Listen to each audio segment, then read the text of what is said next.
ఏపీలో ఇంటర్ విద్యార్థులకు నేటి నుంచి మధ్యాహ్న భోజన పథకం అమలు కానుంది. విజయవాడ పాయకరాపురంలోని ప్రభుత్వ జూనియర్ కాలేజీలో డొక్కా సీతమ్మ మధ్యాహ్న భోజన పథకాన్ని మంత్రి లోకేష్ ప్రారంభిస్తున్నారు. లైవ్లో చూద్దాం.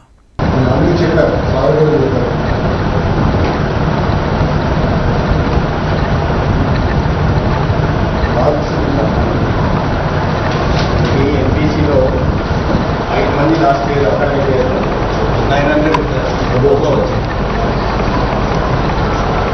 ఐటీసీలో ముగ్గురికి 440 420 400 ప్లస్ 427 బాగా చదవాలి. అటెండెన్స్ కొంచెం వీక్గా ఉంది, చూసుకోండి, మిస్ అవ్వకూడదు. నేను ఈ 2 ఇయర్స్ చాలా ఇంపార్టెంట్ 2 ఇయర్స్.